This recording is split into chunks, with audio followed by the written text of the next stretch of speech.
Welcome back to the Stay Broke podcast. Today, I'm joined by Josh Donahue from Audrey's Barkyard in Wake Forest. We're breaking down his path into entrepreneurship and how you turn passion into real, scalable business built around family values. Josh, welcome to the Stay Broke podcast. Thank you so much. I appreciate you coming in with the weather and everything. It was hard to find somebody, so you stepped in last minute, and everybody's been saying that I need to meet you and talk to you, so I'm excited to hear more about what you do. Absolutely. So we like to just start off with you telling us a little bit about you, like who are you, where you're from? Sure. So like you said, name is Josh Donahue. I'm originally from Boston, Massachusetts, but I've been down here a very long time. I went to high school in Wilmington, North Carolina. I went to college out in Charlotte at UNC Charlotte. And my business is owned by myself and my wife. We started it. We opened Thanksgiving weekend back in 2017, so we've been doing this for a while now. So I'm big time into sports. My Patriots are going to the Super Bowl again, so I'm excited about that, and that's pretty much about me. Yeah, what school did you go to in Wilmington? Laney High School. Oh, okay. Home of Michael Jordan. Yeah. Yeah, I didn't live too far from there. What was your childhood like? Were you playing sports? Were you into working? Were you doing yard work? My dad was, he was into landscaping and landscaping construction. And being that we were in Boston, I spent a lot of winters shoveling snow and, snow plowing, things like that with him. And then in the summertime, I would work doing the landscaping stuff, and learned a lot about having a good work ethic from him on that front. I did play a lot of sports as a kid, nothing crazy, just like Little League baseball, things like that.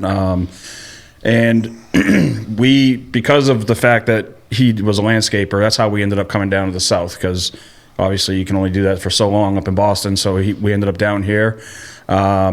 And I kind of just took that work ethic to every job I've ever had. Every job I've ever had, I just dove headfirst in and became addicted to it. Even when I was a teenager and it was McDonald's, I wanted to make sure I was doing everything the right way. And I think that really helped prepare me for what I now do in my life. So, were you working for your dad and seeing him run a business? Were you on the side of this is how you should do it, I should have my own business someday? Or I see the stress he's going through, I don't know if I want to do this? At that age, I don't think I really noticed the stress. I know he did have some stress. So, his business went through some stuff. The economy went through a phase in the 80s where it wasn't great. So I know he struggled then. But what I saw was just him and his crew and the jobs they would get, and I always just paid attention to the before and after. He was very good at what he did, and so it was kind of nice seeing how happy the customers would be and things like that, and so that was really what I noticed. I really didn't notice the bad side of things, and I'm sure they were there. He just must have done a good job of hiding it. I especially saw how he took care of his people. His employees, if they needed help in their personal life, he was always there for them, and they repaid him by doing a great job. So those were the main things I noticed as a kid. I didn't notice the bad stuff so much. That's good. How was it transitioning from Massachusetts down to the South? We actually first went down to Florida, and that was a very difficult transition. We lived in not a very good spot in Florida, and so I went to a rough school down there, and it was just it was like night and day. And then transferring from that to North Carolina, it was like a swing back in the other direction where everybody was super nice. And I'm kind of just on edge because everybody was just so mean down there. I almost didn't trust the people here because they were so nice. So it took me a little bit of adjustment to that part. But I'm very happy that I ended up here. I love this state. This state's great. So yeah, I agree. I had to have been. How old were you when all this transitioning was going on? 14 or so, something like that. Yeah, it had to be tough for you and for your dad. Did he try setting up in Florida and then resetting up here? He did actually. So when we were down in Florida, my parents, they separated for a while, and my grandparents were already living up here. So I came up here with my mom. They got back together. He eventually came back up here, and he worked for some good companies for a while here, and he's now back up in Boston though. So he's kind of back where he all started. So yeah, what'd you end up going to UNC Charlotte for? So I was I started off majoring in history, and my thing was I really wanted to be a high school history teacher. I wanted to coach football, things like that. But then, when I'm falling asleep in history classes, I was like, this is probably not a good path for me. And then they didn't have it when I first started, but meteorology. And I'm obsessed with weather. I love meteorology. So I jumped into that. And I actually ended up not even graduating. I ended up just coming back here. But so the second half of college where I was doing the meteorology stuff, I really enjoyed that. But I quickly realized history, I still love history, but being a history teacher was not going to be the path for me. So yeah, I couldn't imagine that. Where do you fall on the value of higher education right now? This might be controversial to say, but at this point, my son, if I have one child, if he chooses to go to college, I will fully support him, and I will do everything I can to help him. However, if he chooses not to go to college and take another path, I will also fully support him. I mean, I don't know. I'm sure, there's obviously certain jobs where you have to have that higher education, but it's not like it used to be back in the day. It's not like you really have to have that college degree or no, you're not going to have a chance. And I'm kind of happy that it went that way, because now you could be a plumber, an electrician, or any of those things and have a great, nice house and pay all your bills. But I think back in the day when you had to have that college degree, they weren't paying as much for those kind of roles, and now they do. So I feel like everything kind of balanced out. So it's still obviously very important to have that. I learned so much in college, and that I still apply today, even without having the degree. So right, yeah, I agree with that, and that's like same with my kids. Like my oldest daughter, she wanted to go Ivy League school, and then she fell in love with jiu-jitsu and decided to chase that. But even when she was talking about going straight to another university, I was trying to convince her to take a gap year and just go travel, go see what the world's about, and then figure out what you want to do. And that's what's changed. I'm sure when you were younger, your parents were not telling you to go take a gap year. Like, I mean, at least mine weren't doing that.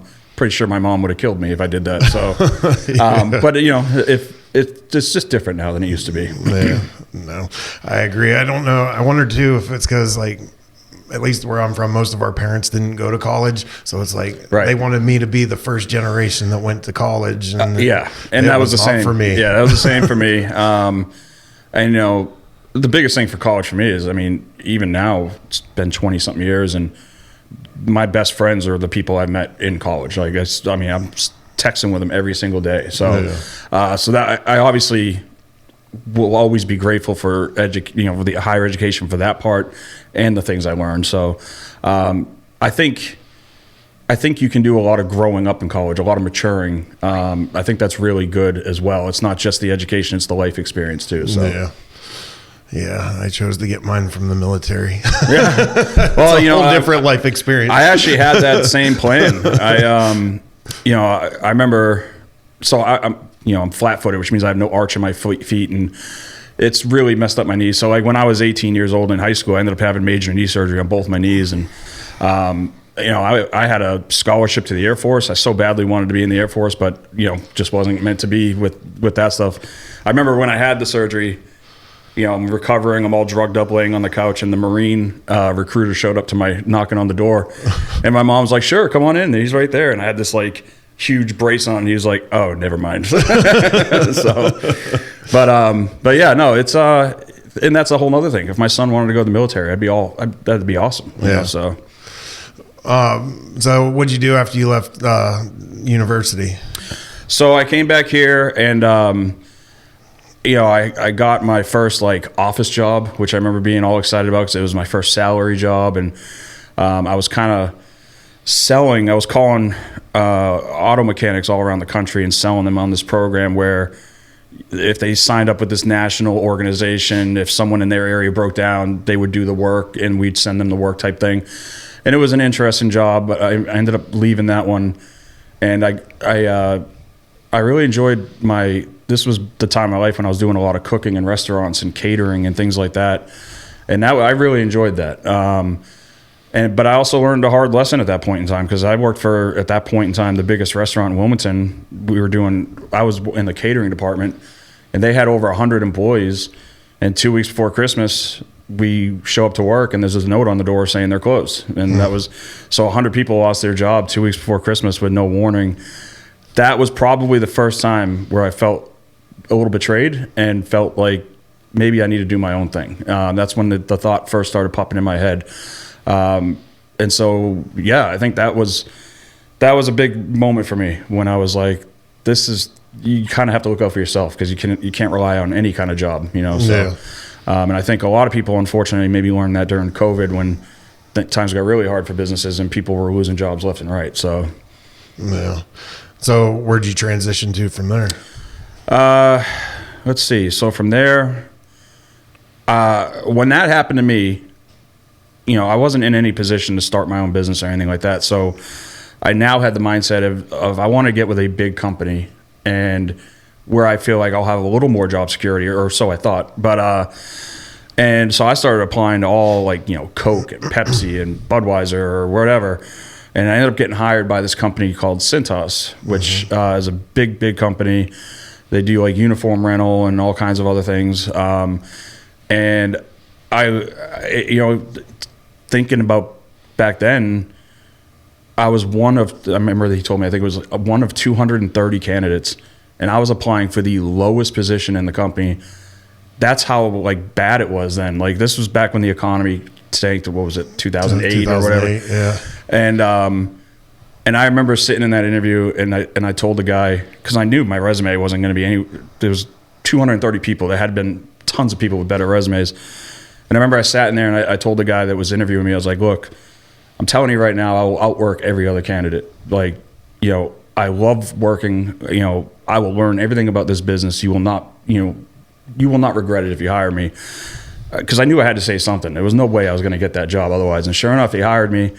And the job was really hard. It was disgusting, because I was the one unloading all the trucks, and you got bar towels in there from Starbucks that had been sitting in milk for a week, and you're dealing with cockroaches and maggots. It was a really gross job, but I got in there and started working, and then boom, promotion, and boom, promotion, and boom, promotion, and I really loved it.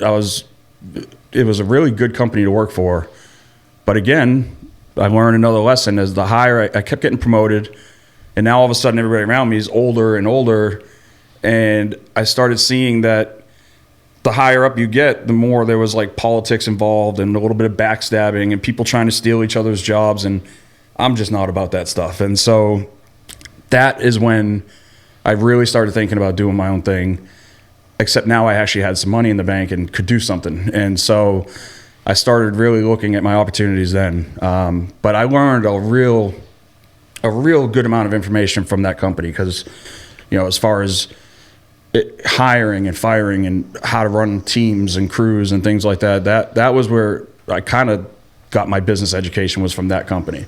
And they were great. I mean, they shipped me off to, I remember once they sent me to Cincinnati, Ohio for a week for sales training. They sent me down to Orlando for meticulous hiring training.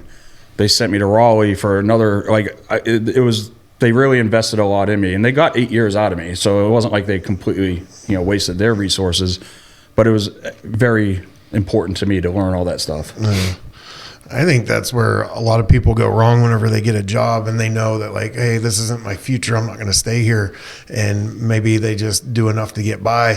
But it's everywhere I went, it was, I want to learn how everything works, right? How everybody got to where they're at. I want to know everything. I want to know how to do my boss's job. And once I know how to do his job, it's time for me to move on. Yep. And and that's what's great about that company is they actually encourage that. They're if you want to get promoted, you need to learn.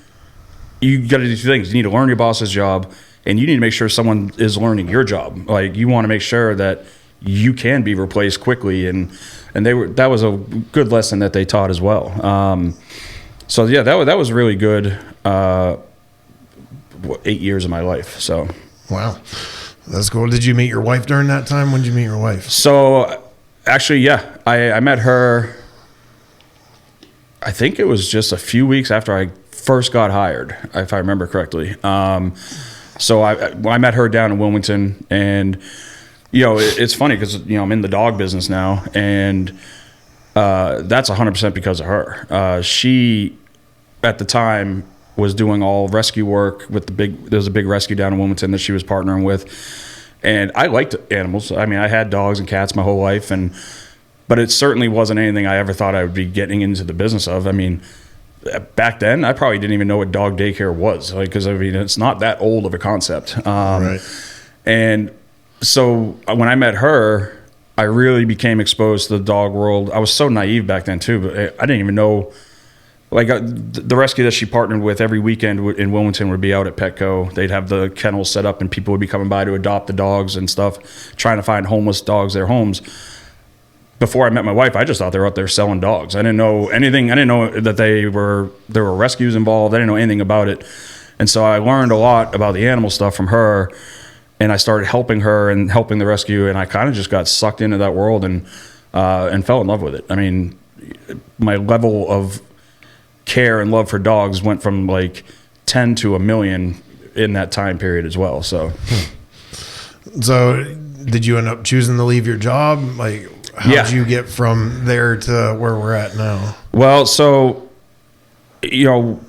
back then we got a puppy, a little puppy beagle, and my wife's mother was living here up in Raleigh. So we went to travel up here to visit her. And we were trying to find somewhere to board the dog because this puppy was destructive. And so we started like kind of looking around at places, and I quickly realized that either a place had availability, but there was a reason why they had availability. They didn't seem that great to me, and I didn't even trust leaving the dog there. Or they were fully booked, and they looked nice, and it was kind of like one extreme or the other. And I started just thinking, we can do this. Like, between her, at the time, she was a manager at a vet's office, like an office manager.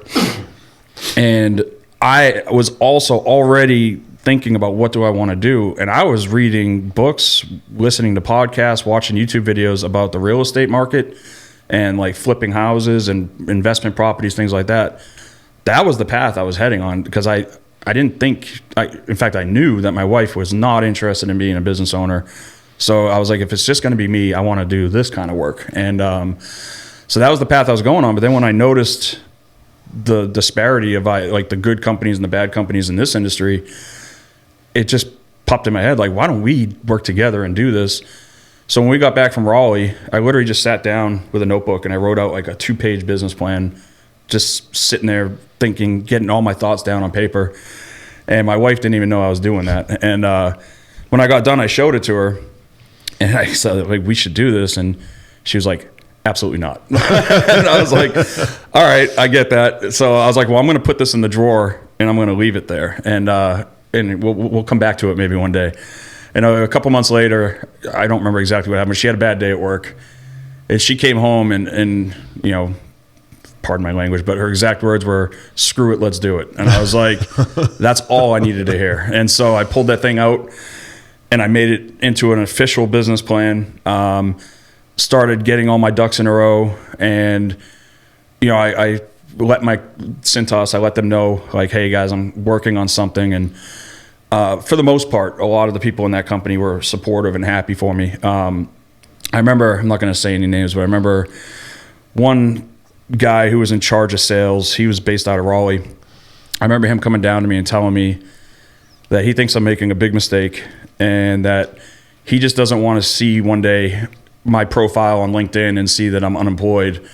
And I just kind of looked at him. I was like, you don't need to worry about that. And I was just like, there was a lot of people, and I'm sure any business owner will probably say this, that were very negative about it and very like, you're risking too much. And they weren't wrong. I mean, I took my entire 401k, everything I had, and risked it all on this. But it just never dawned on me at any point in time that it wasn't going to work. Like, between my wife's knowledge of the dogs and the level of care that she gives the animals and my level of passion for just being a business owner, I was like, it's just a good pair. It's going to work. And sure enough, it did. So that's, we were actually going to open up down in Wilmington. That was my original plan. And then my wife's brother, my brother-in-law, owns a business here in Wake Forest. He owns Rodino's in Wake Forest. He was like, you should really check out Wake Forest area. And I was like, all right. So did some market research, and it turns out everybody in this town has a dog, and it's a good community. So we decided to pull the trigger and move up here. But it was February of 2017 when my wife came home and said, "Screw it, let's do it." And by November of 2017, we had moved my entire family up here, including my 2 pigs, might I add. Moved my entire family up here and opened up the business. And it was an insane handful of months. Like, just everything was a whirlwind, and it was happening so fast. But it was awesome. It was great. So, were there any points during that transition where you're like, what the heck am I doing? I shouldn't be doing this? Or was it just blind confidence all the way in? Probably blind confidence. The only time I felt like this might be a problem is trying to find someone that owns a commercial property and convince them to let me fill it with dogs was a challenge. And because it's not like I'm opening up like a dress shop where it's going to be nice and clean all the time. I mean, these dogs can be destructive. And I mean, half my job is just fixing things all the time. And so that was a tough challenge. But once we got past that hurdle, I was ready to go. Yeah. So, yeah. Yeah, it's interesting. I don't think everybody can be an entrepreneur. I think people can be business owners, but there's something about that entrepreneurial spirit that just like leads you to that blind confidence. And when you have that idea, there's nothing that's going to stop you from chasing that down. Right. But you guys did it the right way. You found a problem, created a solution. So many people do it the opposite, where they just create a product, right, and they don't even know what problem they're solving with it. And those are the ones that really struggle. That's a good point. I didn't even think of that. Because I guess you could almost say I was already on the path of doing what you just mentioned, where I was just, this is what I want to do.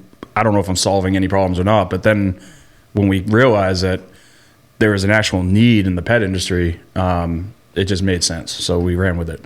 But yeah, you have to be addicted to doing this. I mean, it really does. For anybody that's not a business owner, it takes over your life. I mean, even now, especially the kind of business that I have, where it doesn't stop. I mean, every night of the week or every night of the year, I have animals in that building. There's never a point where there's not an animal in that building, which means I'm always thinking about it. Like, even at nights when I'm home, I'm thinking, like, I hope everything's okay. You know, I have cameras and I have my team that are working, but it's not like I can lock the door at 5 o'clock, go home and just go to sleep. Like, it just doesn't work that way for me.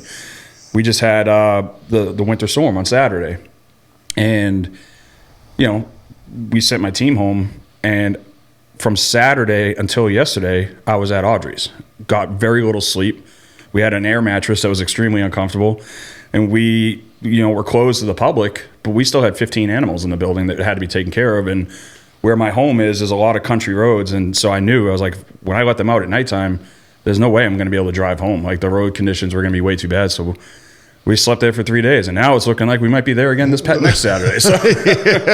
So if it wasn't an addiction, I wouldn't do this stuff. Like, it's crazy. Like, you have to be crazy, I think, to do it. I mean, 100%. Yeah. Do you think the business will work the same down in Wilmington? Honestly, I think you also have to have a little luck to be a business owner, and I think I would have been out of business almost immediately, because from the time that I opened. From the time that I would have opened, it would have only been a handful of months later that Hurricane Florence hit Wilmington. Mm-hmm. And where I was wanting to open was devastated. I mean, the building would have been flooded.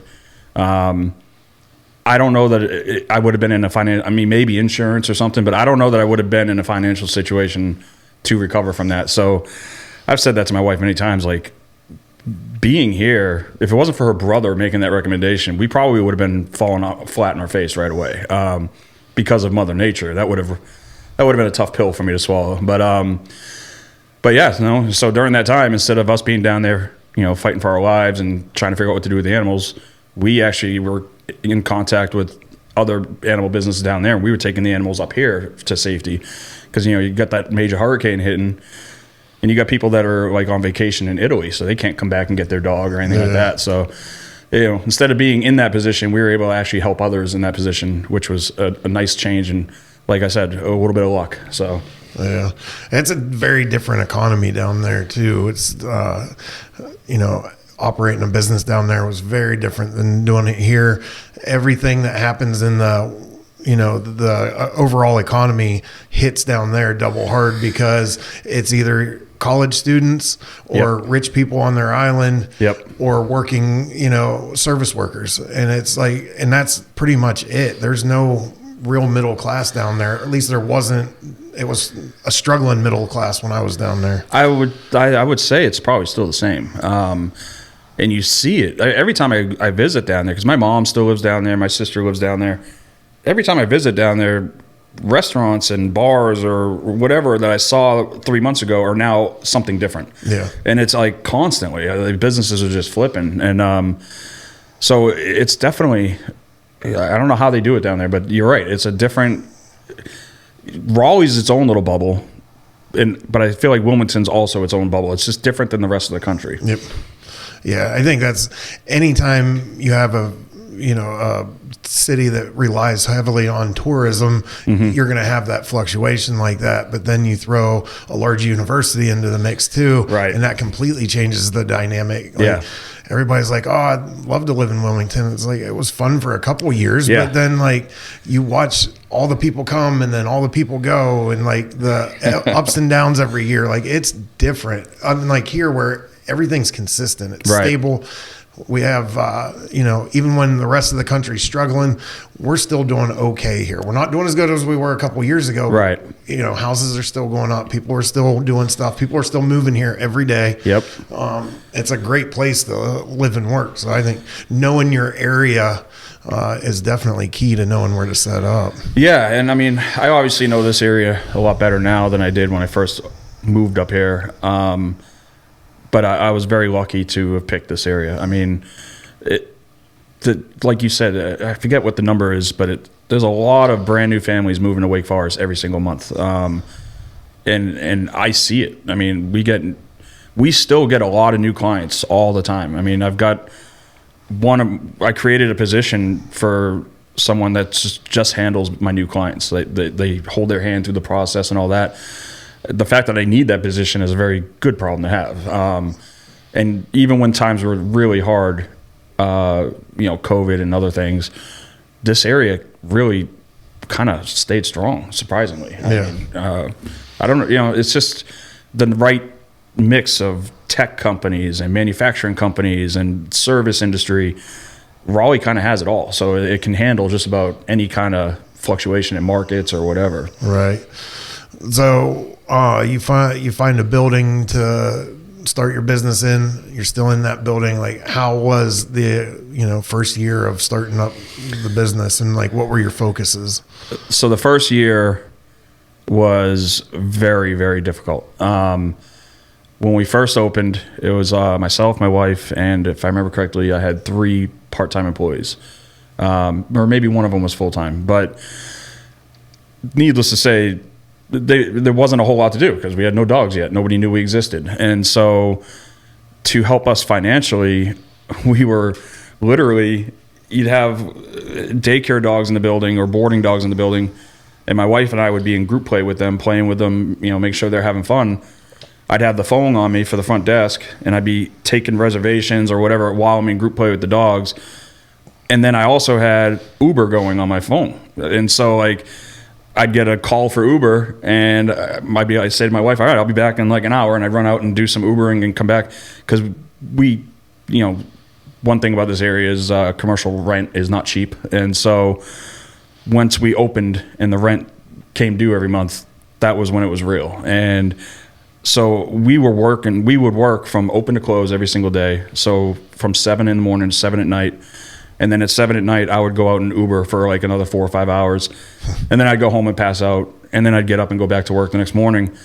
And we're open 7 days a week. So there was literally no break. And I had, at the time, a 5-year-old. So that first year was probably 50 times where I thought I might have a mental breakdown. I remember my wife crying some nights because we were just so exhausted. But it worked. And eventually people started hearing about us, and eventually they started dropping their dogs off, and now I could hire people and train them. And so that first year I think back to that all the time. I mean, it was so incredibly hard. And if something ever happened to this business, I don't know that I have it in me to do it again. Like, to do that year again. I would love to, I probably would open another business if something ever happened to Audrey's, but that was just a little traumatic that first year. Yeah. But I'm sure every business owner remembers that first year, and I'm sure it's just as difficult for them too. Yeah. But yeah. I've had the exact thought, like, I don't think I could do this again. Not right now. Like, I had it with our utility company.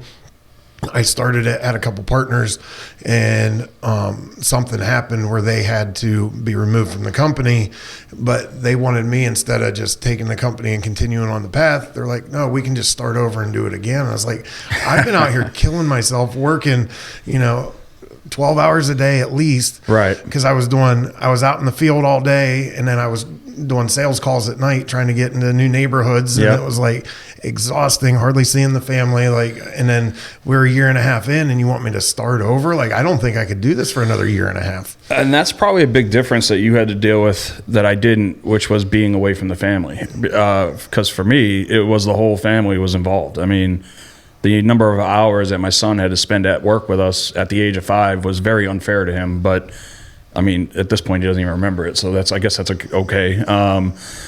But yeah, I don't know. That would have been another challenge if I was not able to see my wife all those hours, or if I was not able to see my son. It went the other way. No matter where I turned, they were there. So there all the time. It's a good thing we all like each other. Yeah. Was there any time during that first year where where the doubt crept in and you're like, I can't, like, what are we doing? I need to just go get a job. No, not the first year. I'm sure my wife had that thought 150 times probably. And she used to make a joke, because whenever we'd go back down to Wilmington and visit, there was someone that ran like a little vegetable stand on the side of the road.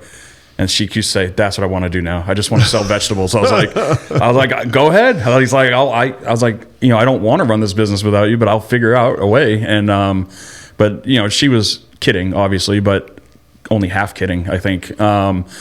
So there was a lot of times where I felt bad for her, because I don't think she had the same hope that I had, where I was just so certain it was going to pay off. And now, she looks back and thinks, like, thank God we didn't stop or whatever. But yeah, it was hard. It was a very, very hard time. Yeah. Having the right partner in that situation definitely helps. Yeah, absolutely. Yeah, and we both, I'm sure every partner says this, but it's 100% accurate, where my weaknesses are her strengths and her weaknesses are my strengths, and it just works perfectly. And we, even with that, we'll still like tag each other out sometimes, where she's like, I just don't have it in me to deal with this person or that situation or whatever it is, and she'll be like, I need you to do this. I'm like, all right. And there are times where I'm like, all right, this one's on you. Like, I don't have it in me today or whatever. Yeah.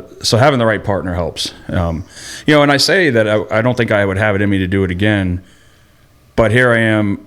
I want to open a second location. And that's one thing that my wife said was, when we first started talking about that, she's like, I can't do that again. I was like, it's not going to be like that again. This time we'll have our team in place. Like, we're not going to be, I'm not working 105 hours a week again like I was back then. Yeah. And so I'm hoping it'll be a much different experience this time. So yeah. Oh yeah, it's different. I mean, I decided to shut a business down in 2008 in the construction industry, because construction stopped in Wilmington. And decided to go work a state job, and was absolutely miserable. And at that point I was like, I don't want to do this thing anymore. Right. I'm just going to go get an office job. So that's what I did. It's a terrible idea. Then I started years later, I started the utility company, and it was like absolutely exhausting. And then finally got to where it seemed to be running good, and tried to slow down, and then I get depressed again. So now it's like, so now here we are doing this thing again. It's like, I think you have that initial shock of like going through that first year. Right. It takes a little recovery time. Yeah. And then you're like, all right, I know how to do this better. Yeah. And you prove the point of, you have to have an addiction to this kind of stuff. And I would imagine if I was to sell the business or something, I would be miserable. Like, I would be so bored and immediately looking for my next big project. The idea of going to work every day and having a boss again, that better never happen. But if it did happen, I would imagine I'd be the same way I used to be. I would be addicted to it. I would want to learn everything about that job and company. But I could also guarantee within a year or two, I'd be like, I could probably do this myself, you know? Yeah, So. 100%. Yeah. It's just, it's something in us that you just can't teach. Right. Like 100%. Good. What was that first moment where you realized, like, this thing is working, like everything's going to be all right? Honestly, Kind of recently. Yeah. You know, we have faced so many challenges since being open. Big challenges. I remember January of 2020, I was looking back at our numbers from 2019 and working on my plan for 2020. And at that moment, I felt like we're good. Like, and I showed it to my wife. I was like, this is what we're projected to do. And these are very realistic projections. I was like, so we're at that point now. Like, the company's going to take off and we're going to be fine. Forgot I didn't know about COVID at the time. And, you know, it was only 3 months later where we're being ordered to shut down by the government. And 2020 is just ruined. So, and I was like, man, in 3 months, I went from we're going to be just fine to learning real quick. You better keep your mouth shut and not jinx it. And so, you know, we got through 2020, and that was a real tough challenge. It set us back big time financially. In fact, during 2020, I remember there was one time we got real close to being out of business, very, very close to being out of business. And when the government, they were working on that second PPP loan, they were trying to figure out how they were going to make that or whatever. And I remember Trump was president back then. I remember him saying, just get it on my desk and I'll sign it, and we'll help the businesses out. And, you know, I was like, okay, like maybe it's going to happen soon. And I remember, you know, Congress and all that got it done. They got it on his desk and he sent it back. He's like, I need these changes. And I was like, I need that money now. Like, and I was like, please don't let this be another 2 weeks because we may not make it 2 weeks. And sure enough, they got it worked out like in 24 hours and that PPP money saved us. And, but then, you know, now we're spending 2021 trying to recover financially. And when the world opened back up again and everybody started going on cruises and vacations, that was the injection of money that we needed. Like, we were slammed. It was crazy. But then everything kind of went back to normal, like, you know, people taking normal vacations, things like that. And then, but in 2023, and a lot of people don't know this, and I don't have any evidence, but I swear it's somehow linked to COVID. But in 2023, there was this terrible dog virus that hit the country. And I remember, like, it was so similar to COVID, because I remember watching the news about COVID, and I think it was like Washington State or Seattle area, someone got COVID for the first time. And then I was just like kind of watching it make its way across the country. Same thing happened with this dog virus. It was like somewhere really far away that I saw the first reports, and I'm hearing about these dogs are dying, they're getting sick, and they're dead within like 3 days. And I started just watching this thing make its way across the country. And then I saw a dog died in Durham, then a dog died in Raleigh. And I said to my wife, I was like, it's here. I was like, we're about to have this. And sure enough, it hit. And it was horrible. That was the only time I ever hated being a business owner, because frankly, my job sucked at that point in time. I'd go into work every day and all I hear is dogs coughing and wheezing. And we're having to explain to their customer what's going on. And we had one of our guests pass away from that. And you know, it was actually one of my favorite dogs that were there. It was there. And it was a really, really hard time. But, you know, so now I'm like trying to figure out, well, what can we do? Because the government there's no PPP loan this time. Right. You know what I mean? I was like, we're definitely on our own. And financially, that virus did way more damage to us than COVID did. We had to shut down. We shut down for a little while, got all the dogs out of the building, did all the cleaning you can possibly do. But when something's airborne, you can scrub walls and floors all day. It ain't going to make a difference. We even have, UV light technology in our building. It's in the HVAC system. It's up on the walls. So like at Audrey's at night, when you turn the lights off, you can see like a blue light going across, and it's constantly cleaning the air, all the time. But whatever that virus was, it didn't matter. Yeah. I mean, it just didn't matter. These dogs got crazy sick, and it got to when they started putting it on the news, national news and local news, saying don't bring your dogs to dog parks, don't bring them to grooming salons, which 100% was the right thing for them to say. I was telling my own customers, unless you have to use us, you really shouldn't. And that obviously kind of defeats the purpose of why we're there. But I'd rather go out of business than kill dogs. I didn't have a bunch of dogs in the building and the virus spreading. That was a really tough time, and so we lost an incredible amount of money in a very short period of time. Now the virus eventually went away, and I haven't seen any signs of it anywhere, but they never came up with a vaccine for it or anything like that. So it's in the back of my mind. One day it'll be back again, and so that's where I'm at in my business now. Is we're making money again. Things are back to normal. But I need to fill up that bank account, with a lot of money for when that day comes, because it 100% is going to happen again. And so I think that's something that is unique to my business is I have to worry about some challenges that a lot of other business owners don't have to worry about. Like, never thought I'd be worried about viruses, and that's a real part of my industry. And so we got through the COVID thing, started feeling good about ourselves. Then that hit. And I'm at that point again now where I feel good about ourselves, and I love the plan that we have for 2026. I'm excited to get this year going. And one of my goals I have is by the end of 2026, I want to have that money in the bank account. So if it's 2029, whenever that virus comes back, we're more prepared for it than we were. So I would say it's a long answer to your question. I would say it's only been recently that I'm like, okay, like we've faced some major hurdles and we've survived them all. I mean, as far as I'm concerned, that is my college education. You know what I mean? Yeah. So, as a business owner, I'm like, there's always going to be a challenge. So now I'm like, all right, what's the next one? So waiting for the other shoe to drop. Exactly. Yeah. As soon as things seem good, you're like, what's coming? Right. Yeah. I'll never not have that feeling. I mean, the business is my livelihood. It's mine and my wife's income. So if this business was to fail for some reason, we're in big trouble. So right. It's not like she's bringing in a paycheck that can hold us over for a little while or anything like that. So we just have to find a way to make it work. Yeah. When you decided to leave your job and go into business for yourself, did you have the mindset of like, even if this fails, I can always go get another job?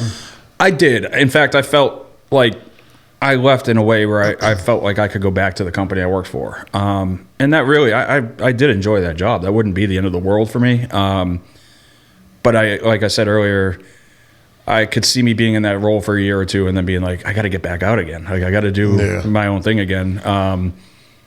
Especially I think now, I don't know, that'd be really hard because I'd be watching some of these executives and stuff and the decisions they're making, and now I have so much more knowledge about how everything works. I think I'd be second guessing everything. It'd be driving me crazy if I felt like they made a decision that was wrong for that location or something. That would be an interesting challenge. I mean, hopefully it's one I don't have to ever deal with. So what makes Audrey's different than like the other places? You said you saw the difference between like good run dog, I don't know, I still want to say dog kennels, but they're not, dog daycares now.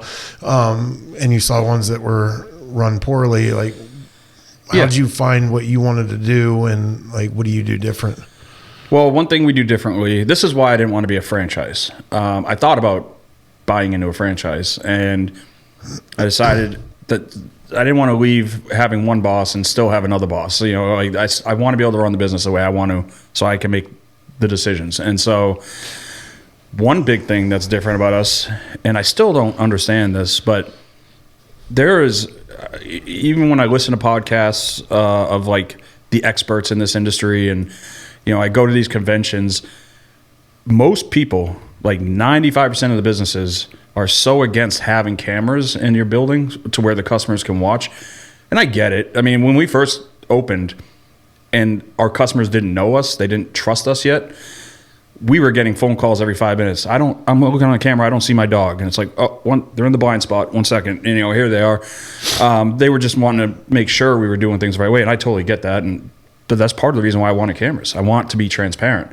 Now, because they trust us, I don't think we ever get phone calls. Like from, I don't see a water bowl on camera. They know there's a water bowl in the room. They're not going to question us anymore and that kind of stuff. But there's so many people in this industry that are 100% against it. And every time I speak up, I'm like, I think you guys are crazy. Like, I think it builds that trust with the customers. And I know of facilities that just, they're not upfront and honest about everything. They think someone drops their dog off, they think they're getting like 6 hours of group play and they're getting 1 or 2. At least I don't need anybody ever having that thought in the back of their head, because they can just log in and watch, and that's a big, big difference. The other big difference is, honestly, it's my wife. I mean, nobody has the level of love and care for animals, and any animal, than her. Like, I've never seen anything like it. I mean, I love dogs, but not like her. Yeah. Like, I'm pretty sure she would let me fall off the edge of a cliff if it was me and a dog hanging on. Like, you know what I mean? I'm pretty positive I'm right about that. And I get it, because that's just, she's always been that way. And so I'm thinking she's the biggest difference compared to my competition, is I have her on my team and they don't. And we have thousands of customers like that. Some use us once a year, some use us every day. And so you're going to have some upset customers. There's no way to avoid that. And we had one a few months ago, and the lady said to my wife, "You guys are just like the corporations. You don't care about the animals. You only care about money." And I was like, "Oh, you picked the wrong person to say that to." Like, my wife doesn't care about money at all. Like, she really doesn't. And she would die for a dog. And I'm like, the lady was upset, and she had a good reason to be upset. But I was like, that was the wrong person to say that to. But, I can't explain that to the person, especially in that moment. Yeah. So that's a big, big thing. The UV light technology I talked about, that's an expensive, that costs over $10,000 to install. It's the same technology that hospitals have in their building around like infectious disease areas and things like that. And that's $10,000 that the customers don't even see. It's in the HVAC system, you know what I mean? Or if they're there during the day and the lights are on, you don't realize what's happening. So I think that's the other part of it, is I want to do everything I can to make sure our dogs and cats are safe and having fun, and just that they're in a safe environment. I know other places obviously have that same mentality, but some of them are held back by franchise rules or whatever. They're not allowed to do certain things, like have cameras or whatever. Or some of them don't have the money to go to these conventions and continue getting further education. Things change all the time in this industry, and you have to continue learning. Constantly. I'm still reading books. I'm still listening to podcasts of these people that are in the same industry. I'm in these mastermind groups with them, we all learn from each other. And that costs money, and it takes time. And so some people are in this business and they're doing things the right way, but they don't have enough money or enough time to plan for the future and continue to grow and continue to get better. And luckily we do. So that's another thing that helps and sets us apart. And lastly is my team. I have 30 employees, I think, now, and every one of them would take a bullet to save one of our guests if it came down to it. You know what I mean? Like, they're maybe not quite at the same level as my wife, but they're just incredible. You can see it when you walk on camera. They're just so happy to be with the dogs, and one thing I don't think people realize is this job is actually really hard. Like being a kennel tech, people see them playing with dogs on camera, so they think that's the job, but they don't see all the other stuff. They don't see the dog that has the upset stomach, and you open up that door to their run, and it's like, oh man, like, like I'm going to be here for an hour cleaning this, and now you got to bathe the dog and make sure they're good and all that. It's a hard job. It's a job. It's entry level, so it's not even like you're making a ton of money doing it, but they just love it. And so that's the other thing that I think separates us is I think I picked the right people. With it being an entry level position, do you get like high school kids coming in there for work, or do you have like a lot of seasonal turnover? How do you deal with all that? It's a mix actually. I've had people that are in their 40s, 30s, 50s doing it. We do have a lot of high school kids that will work like the closing shifts because they're in school till whatever time, and then they can come. I do have a lot of college students. I have kids that started in high school and then went off to college, and now they're seasonal. So they come back around Christmas time to help us with that rush. They help us. They have their job all summer. It really works out well because this is a seasonal job. I mean, right now we're very, very slow compared to like July, and so having these kids leave school for the summer, the timing works out perfect. And right as we're about to start getting into a little bit of a slower season, now they're going back to school. So I'm not having to like fire people or lay people off or anything. It just kind of, those seasonal people are key. And one thing I'm really proud about, excuse me, sorry, is, for that age group of people, I have people that have worked 7 years, 6 years. I have a lot of them, 7 years, 6 years, 5 years, 5 years, 5 years, 4 years. And I think that says a lot about the environment that they're in and the job itself. And I don't know many places that hire 17 and 18-year-olds and they're still working for you at 25, Right. What I mean? So that's something I'm really proud of. And I would say that also separates us from some of my competition is somebody that's been bringing their dog to me for 6 years they're seeing new faces, but they're also seeing the same familiar faces all the time too. What do you, what's the behind the scenes look like when you're slow, like during your slow season? Yeah. So that's when it's like maintenance time, like repairing this door that's like fallen off or repairing this hole in the wall or whatever. It's very, very difficult during our busy season to have like contractors come into our building and get anything done. I always feel bad when I have to. It's like the HVAC guys, I would say at least 3 times a year in the summertime, our AC goes down and I have to call the HVAC guys in, and it's loud. There's dogs barking, and these are guys that probably don't even care about dogs, and they're just like, I hate being here. And I can see it on their face, and I'm like, man, I feel really bad. And I try to fix as many things as I can myself, but I'm by no means super handy. I just kind of figure it out. But this is the time of year where, I can now paint the walls, and if I want to change out the flooring or make repairs to whatever, that's what I'm doing now. We still have, like, my training department. I think we got 3 new training clients that signed up yesterday. And grooming is still going. It's slow this time of year because this is the time of year people really aren't going on vacation. Right. So my boarding, which is like our number one revenue stream, this is the time of year where it dies down. But my other departments still go strong. Daycare is still busy every day. But it really does make a big difference when people are not traveling and not going on vacation. Hence the reason why COVID was so challenging for us. So, what are all the services that you offer? Yeah, so dog daycare, dog boarding, cat boarding, dog grooming, and dog training. And within the training department, we do board and trains where someone can drop off.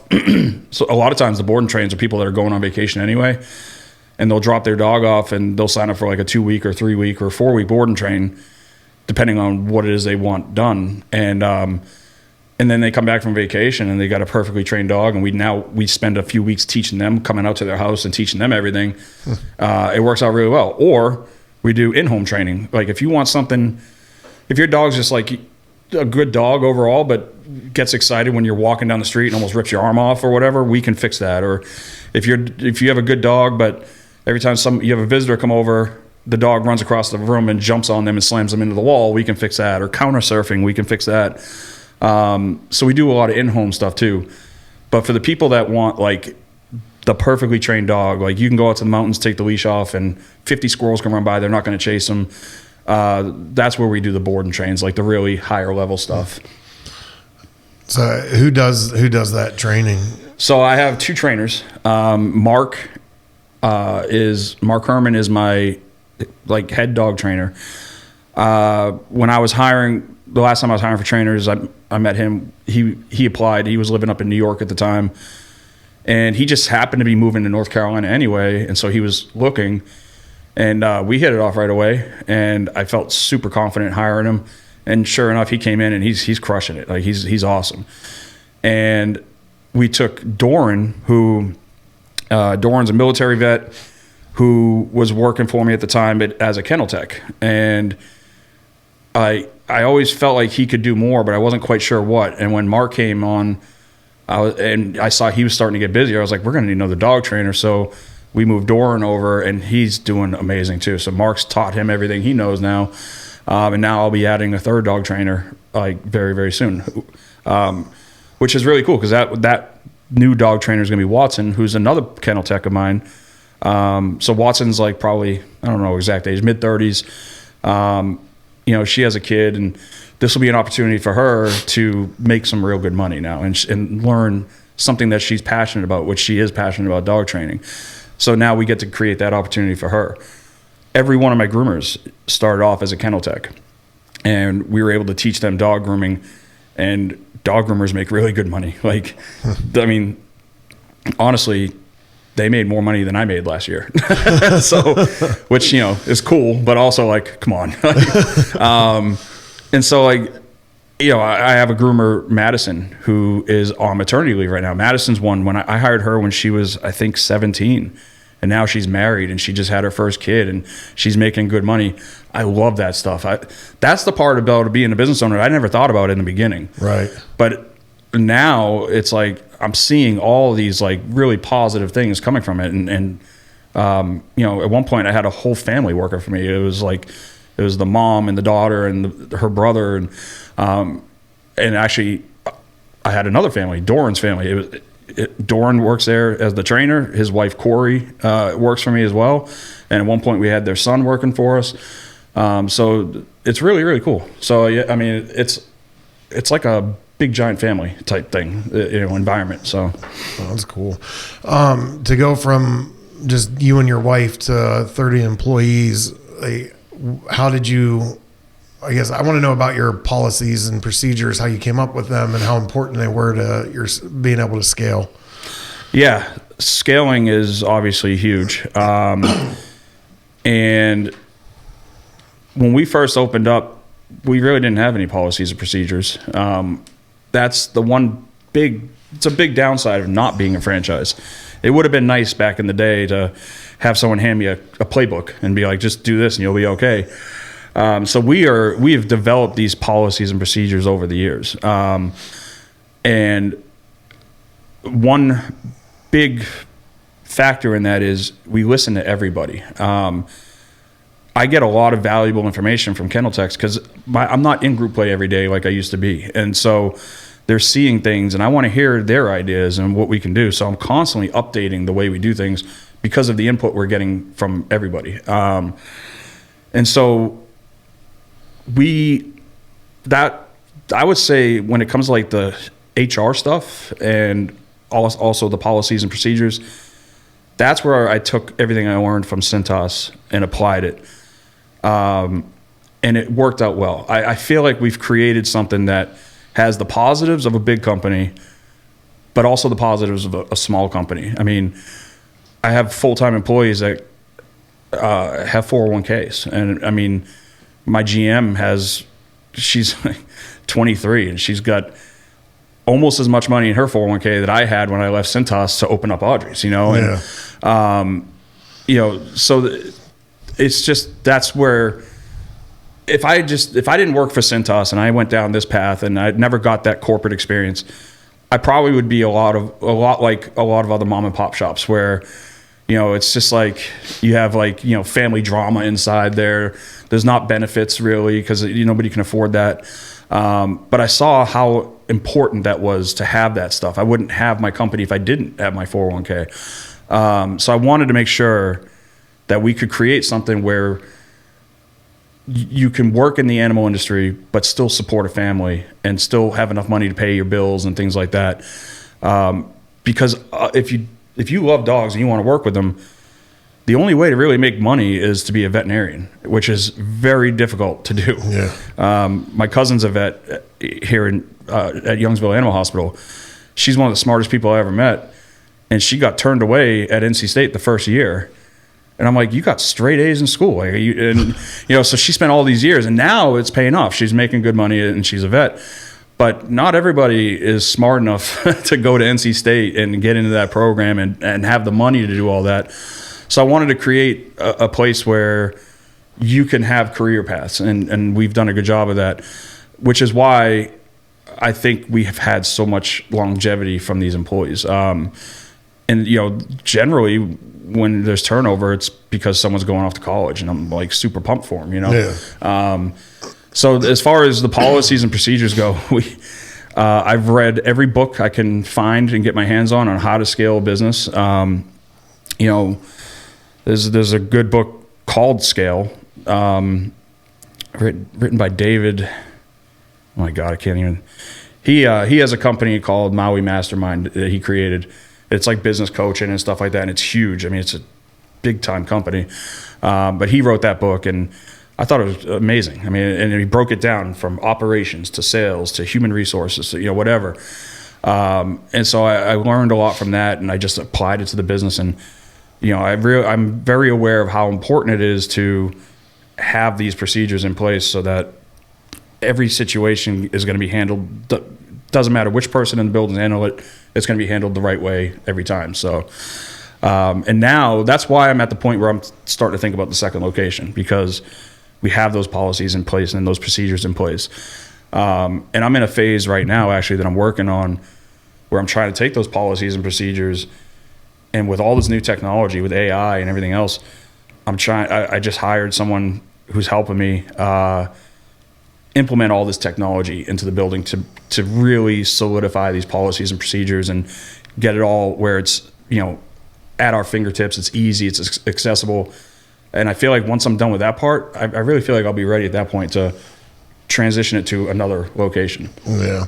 I think that's where a lot of small business owners get it wrong, and it prevents them from being able to scale successfully is, I wear all the hats and everything's in my head. And if that person goes away, then the business stops. And it's trying to get people to understand how important the policies and procedures are. And they're not fun. It's not fun to do it. No. And you don't make money doing it. Right. And that's, so there's some sacrifice that goes into setting those up. And then, once you get them, though, it becomes easy to keep updating them and keep changing those. And that's the only way that I'm able to do this without having to be in the field every day for my utility company. If it wasn't for, us setting up the procedures that we have, then I'd still be out doing the field thing every day, checking on the crews. But now I'm able to bring people in and train them to do what I need them to do without it all just being in my head. And it took me a while to learn that, because I hired people before and it didn't work out, and I didn't really have a clear path for them to understand everything, and it took time to get there. Absolutely. Yeah. I think when you first create a business, you have to have the mentality of, I need to do everything myself, because you have to experience everything and make sure you're figuring out the best way to handle it. But you do have to get to the point where now it's time to scale, and now it's time to make everything, rinse, wash, and repeat. I mean, over and over again.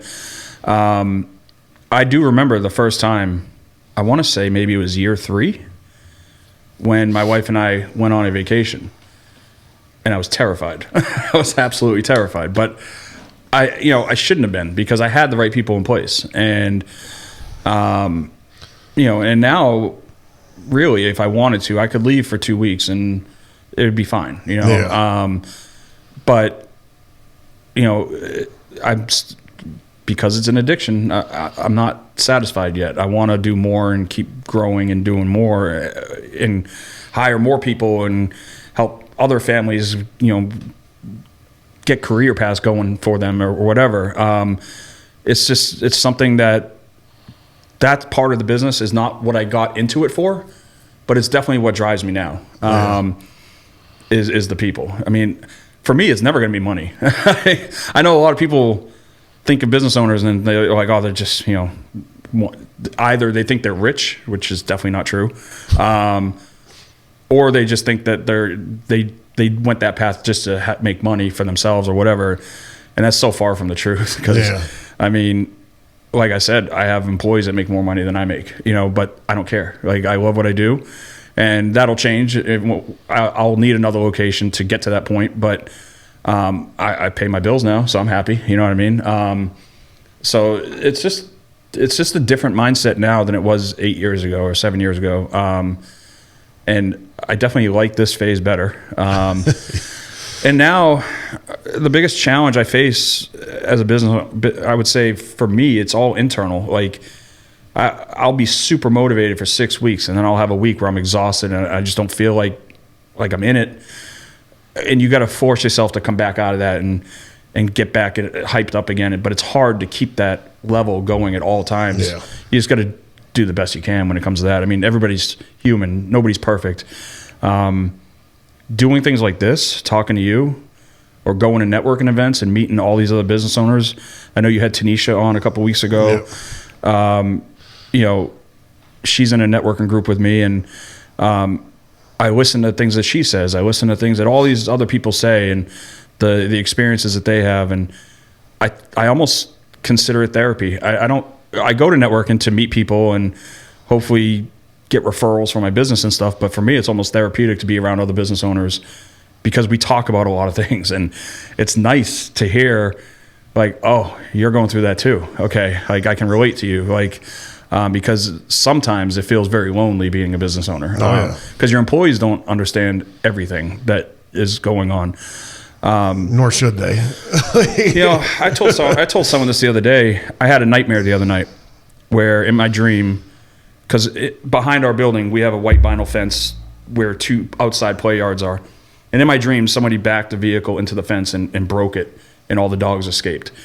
And in my dream, I'm trying to get them all and chasing them, and my employees are running around and chasing them. And I have that dream probably once every 2 weeks. It's where something happens to the fence and all the dogs escape. And I don't think I'm ever going to not have that dream. And that's what I don't think employees understand. Like, I'm constantly thinking about the business, and I'm always looking for our weaknesses and where things can go wrong. And I guess I know deep down there's nothing I can do about that fence. If somebody's going to crash into it, it's going to happen. But I remember one time we were getting something delivered from Home Depot, and I was actually out in that yard, and we have a little like a D clip on the outside of that thing so the dogs can't open up the gate. And I hear somebody messing with it, and I stood up on the tire, look over, and the delivery driver's trying to open up the gate, and I have 20 dogs out in the yard. I was like, hey, please don't do that. Or UPS did that same thing one time. And I'm like, man, like people, there's just certain things you can't ever foresee. And so I'm always trying to foresee these things and get ahead of it. But apparently I have that nightmare for a reason, because it's like, I almost feel like that's my vulnerability because it's that fence, which the fence is solid. It's fine, but it's not going to hold up to like a truck crashing into it or something. Right. So it's that's the part of it, is like, it's always on your mind. Even when I'm on vacation, I'm thinking about this and that or whatever. And that's got to be the hardest part about being a business owner, I think. I mean, you would think it'd be risking everything and betting on yourself that hard. That would be the hardest part. But for me, it's my brain never stops. It never quiets down, which is why it's important for me to be around other business owners, because I know they're the same way. And we kind of remind each other, like, you need to take a break, or, this is the time of year where we need to be building our goals for the next year. And it kind of helps keep you on a path. And so that's why when, I met you, and actually I met her at first, and I heard about your podcast, I was like, man, that's really cool. Which is, again, this is actually one of my goals too. I want to do something similar down the road. And then when I met you, I was like, I would love to come on and talk with you because you're a business owner and you can relate. So. Yeah.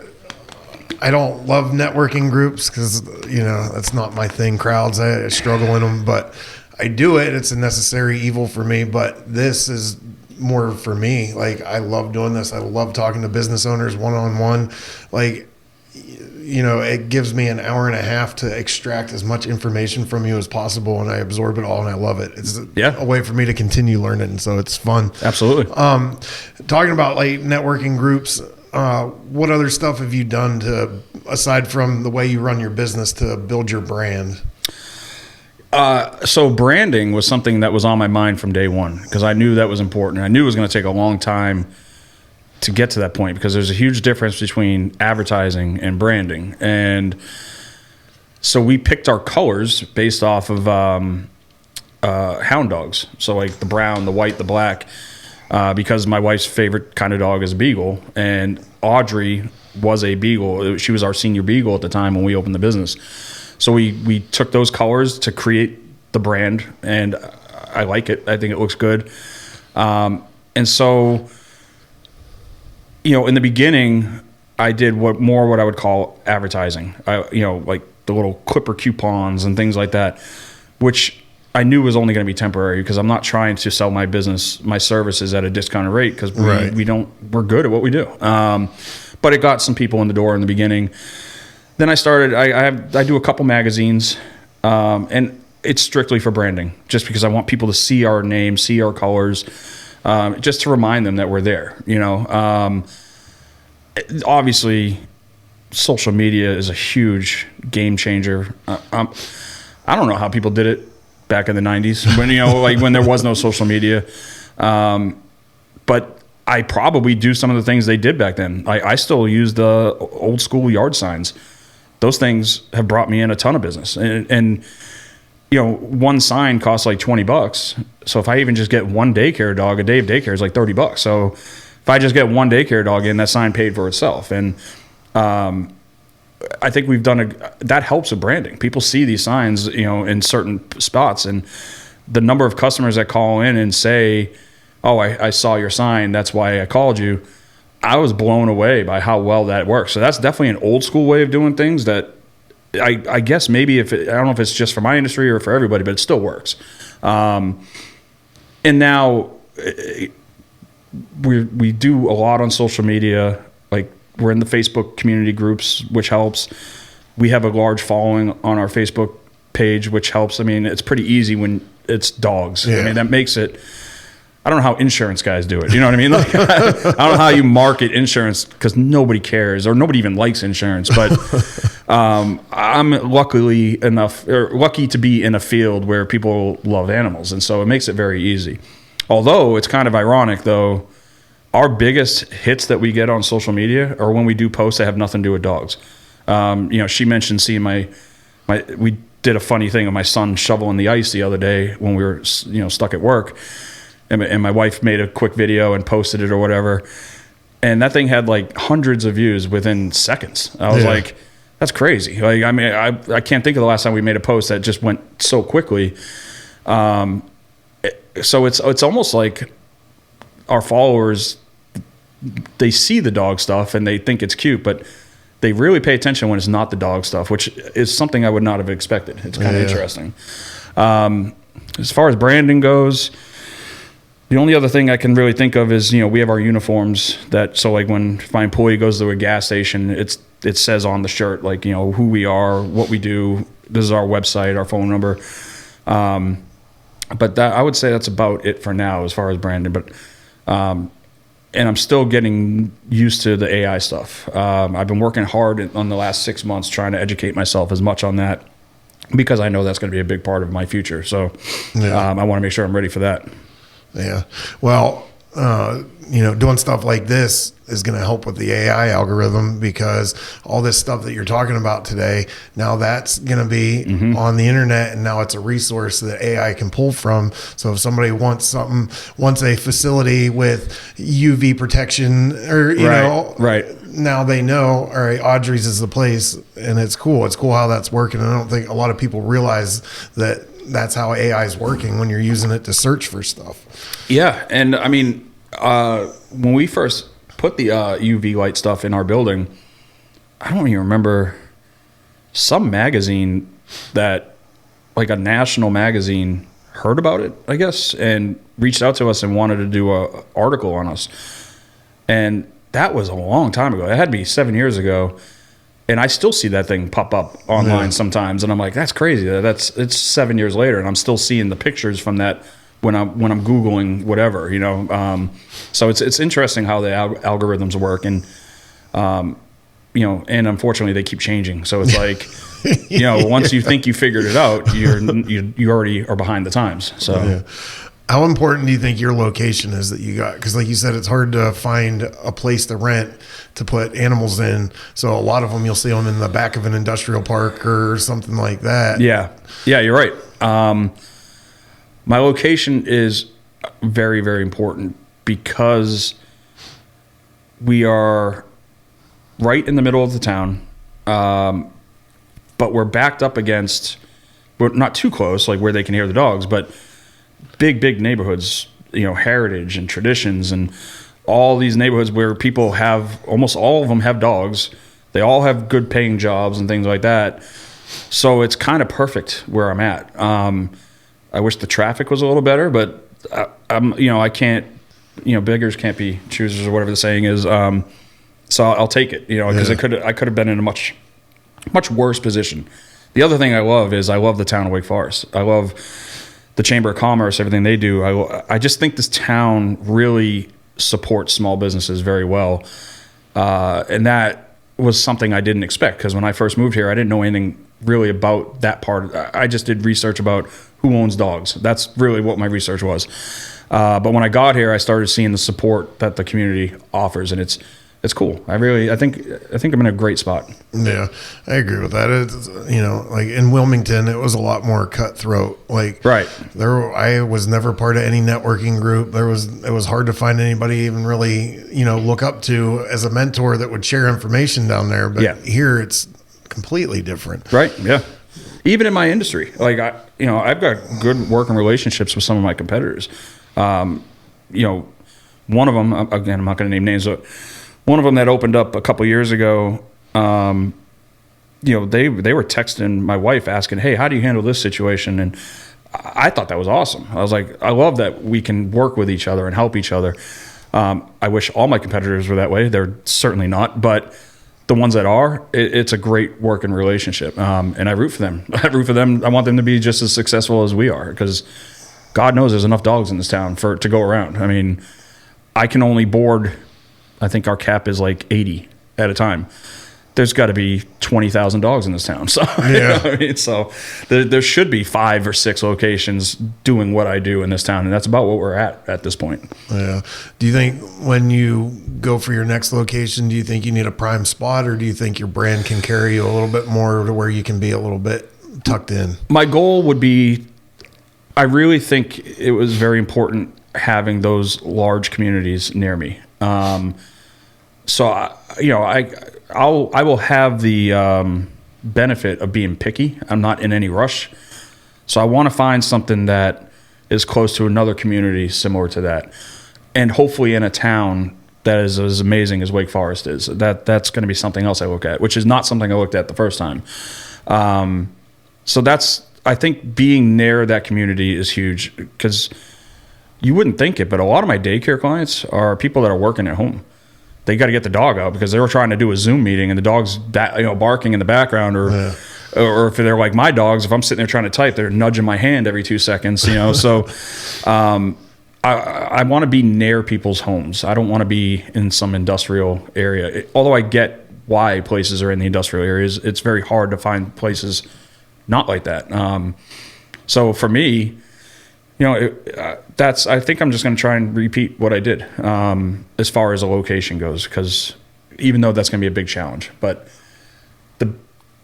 it was a much bigger challenge the first time around because we were not a franchise. I've never owned this kind of business before. And so, the upfit costs and getting the building ready was an enormous amount of money and a lot of work. And so whatever people were going to be my first landlords, they were just as betting as much on me as I was. It was a big risk for them. I mean, which is why when I first opened, I had to pay them a $25,000 non-refundable deposit because that was the risk they were taking. And I happily wrote them that check because I was so grateful that they had that faith in me. And it worked out well for them. They were able to, I think in year 2, they were able to sell the building to someone else. I wish it was me, but unfortunately, they were able to sell it to someone else, and they made a big profit because of us being in there. And I was like, so I was so happy to see them get rewarded, for taking a chance on us. But now we have the brand, we have our reputation, we have all those amazing 5-star reviews. So now I feel a lot more confident walking into someone and being like, I want to do this in your building, and we are going to be successful because now I know we are. Back then I knew it, but it was hard convincing people that I knew it. You know what I mean? Yeah. Because I had no leg to stand on. I'd never done it. So how do you handle bad reviews? Well, that's honestly, when this goes back to where my weaknesses or my wife's strengths, she's amazing at it. She will take her time. She'll spend a day or 2 thinking about it. I've seen her writing down all her thoughts and getting them in order before she actually responds. And I think she does an amazing job. I don't get upset about bad reviews. I don't get upset at the customer. In fact, the only time I get upset is when the customer is 100% right in what they're saying. Everybody makes mistakes. So if we made a mistake to the point where they're leaving us a bad review, I'm mad at myself, not mad at the customer at all. And then if someone leaves a ridiculous review that I think is 100% false, I really don't get upset about that either because we have all the 5-star reviews to kind of offset it. We just dealt with that recently, where we got a bad review that frankly was not our fault. Even that customer's vet told the customer they did nothing wrong. The dog got an ear infection from an allergy. I can't prevent that. Yeah. You know what I mean? So, and I felt bad for the dog, but the customer was blaming us and was upset. And I get that the customer's upset. They dropped their dog off. They went out of town and they came back and now they're having to spend money on a vet visit. I completely empathize with the customer on that front. But at some point, I can only control so much. And so with that bad review, it is what it is. My wife responded great to it. If I didn't have her, I would be that guy that when everybody reads the responses, they're like, oh, that's not the right thing to say, because I'd be like, that's a lie. You know what I mean? So, I'm not the right person for that job. And she is so incredible at it. And that's why that's one of the things that she does. And I really don't. Sometimes I do. And I've gotten better over the years at it. But yeah, I mean, so bad reviews in the beginning, when you don't have all those 5-star reviews, that's terrible when you get a bad review because you're immediately dropping your ranking. Our very first 1-star review, which we actually turned into a positive because we had fun with it on social media. Our customers thought it was hilarious. Our very first bad review said that our swordfish is very dry, but our dinner rolls are delicious. And I tried to get Google to take it down, and they wouldn't. And it's still there. And and I was like, are you kidding me? We've been open for like a year. We've had no bad reviews. And this is my first 1-star review. And I can't get rid of it. So I was a little upset by that. But then we shared it on social media and we made jokes about how the dogs think the food is delicious. This person's, and the customers had a lot of fun with it. So, but then you get ones, because there are things that happen in this industry. Kennel cough is a normal thing that can happen. It's comparable to sending your kid to school and they get a cold and then they come home. Yep. It's the same thing with dogs. And, but some people don't understand that. And especially new dog owners that were excited. They got a puppy for Christmas and they're just learning how to be a dog owner. They don't realize that it's very similar to having a kid when it comes to things like that is, catching colds and things like that. So that's always tough. And that's a fear I always have with new customers because we get a lot of new customers who have never exposed their dogs to social environments like dog daycare or grooming salons. So it's almost inevitable that dog's immune system is not very strong. It is going to catch a cold at some point, but it has to build up that immunity over time. And when you have a brand new client who's a brand new dog owner, they simply don't realize that. And then that's why that onboarding role that we created last year, where they hold the customer's hands through all of our processes and make sure they understand it, that's a big part of that role, is explaining, hey, I get you're a new dog owner. This is the things you're probably going to see. We tell them ahead of time, your dog is probably going to get sick because it's like a baby, you know what I mean? And kids get sick and the dogs are going to do the same thing, but it's just a cold. And so when we can communicate, I think we can offset a lot of 1-star reviews or 2-star reviews by educating people up front in the very beginning. It took me 6 years to learn that part. Yeah. So I think we're a lot better at that now than we were. In fact, I know we're a lot better at that now, and it does make a big difference. I think our customer satisfaction level has jumped in the last year since I've created that position. So that's a big way I offset 1-star reviews, is try to beat it before it gets to that point. I hope you're enjoying the podcast so far. We appreciate everybody for watching. We appreciate the growth that we're seeing. We're getting amazing guests. We still need to get a little bit more reach to keep this momentum going. So help us out. Drop a comment, like, follow, subscribe, share if you love the content. Help us continuing to get amazing guests with amazing stories and help those stories get around the world like they should be.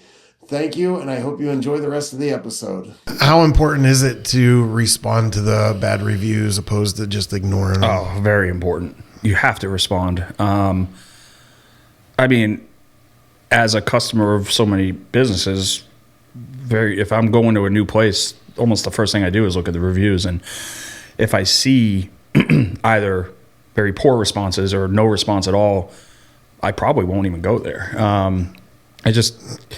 To me, it kind of shows like a lack of care. Right.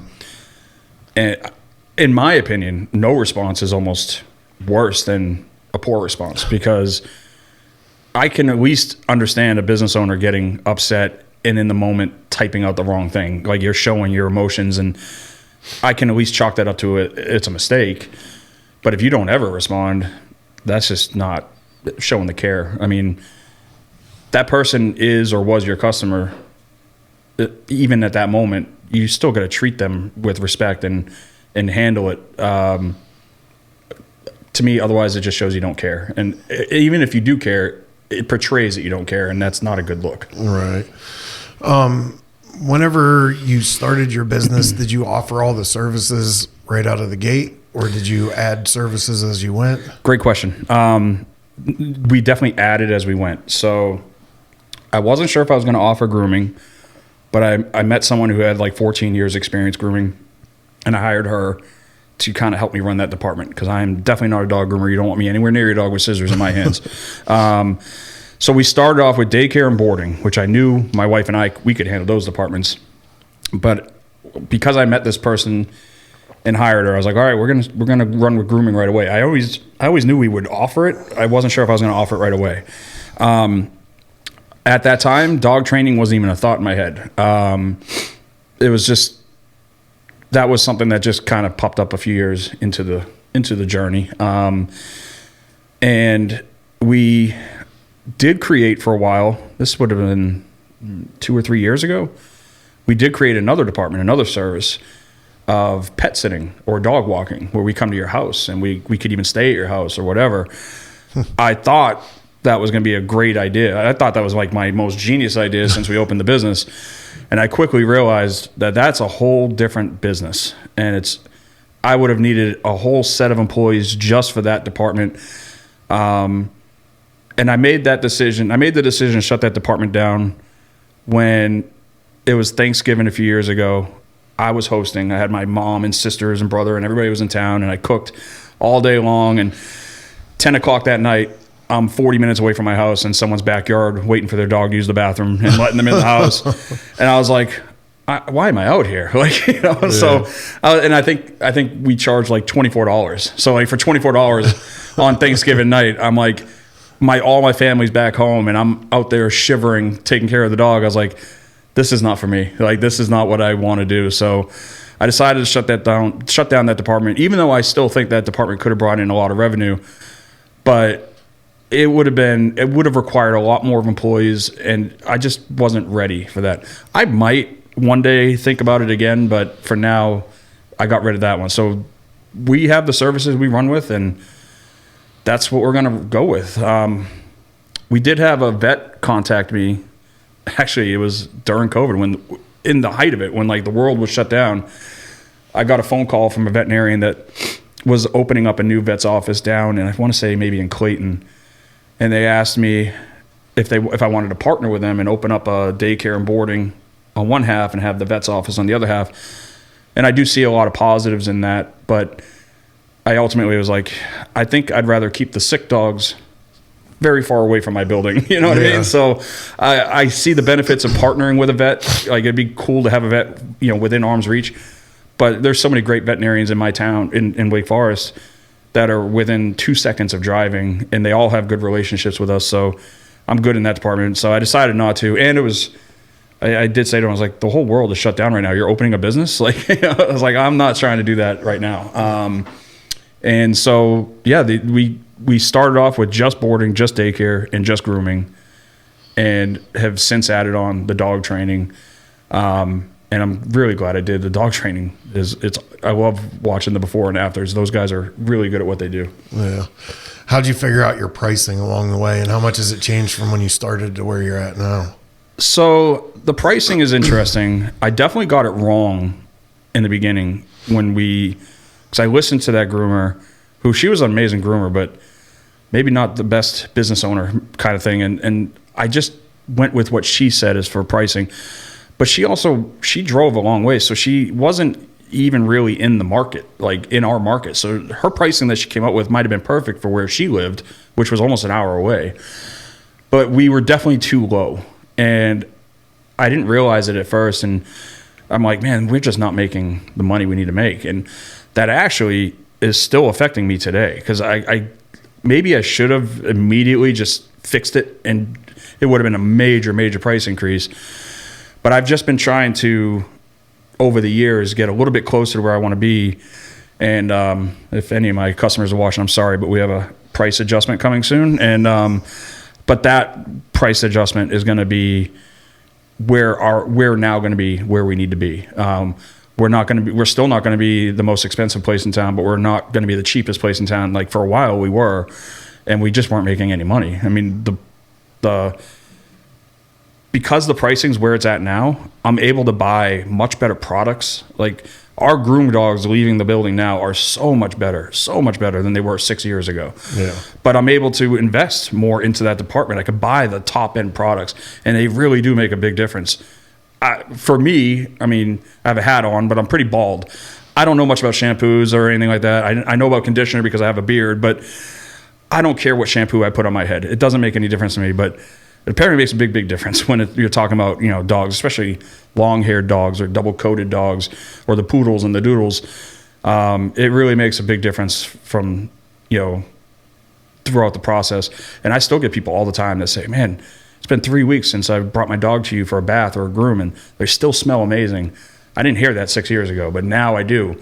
So it really justifies. That's the benefit of paying more money. You're getting a better product, a better service offered for you. But unfortunately, it's expensive. I mean, there's a reason why I like my Beagle and my Basset Hound. I can throw them in the bathtub and clean them. Yeah. If you have a Doodle, you're spending a lot of money every 4 or 5 weeks. Like, it's crazy. I'm the business owner, and I think it's crazy. But people that love that breed, they know that that's part of the process, and they kind of have to spend that money. Because if you don't properly take care of that dog, the fur tightens up, you get matting, and it literally is painful for the dog. That it was because of dog grooming we were able to reopen during the COVID, because the governor really quickly realized that dog grooming is actually a necessity. Like, otherwise you're hurting the dogs. And so because we offered grooming, we were able to open up our whole business, which probably helped save us, honestly. Yeah. We have so many shelters around, or rescues, and they're all overflowing. What's it mean to be like a responsible pet owner? Knowing it's a commitment for life. That's the hardest thing. And I get that sometimes there are situations that somebody's in, if they come across like financial hardship or things like that. I can understand having to get rid of your pet if you literally can't take care of it.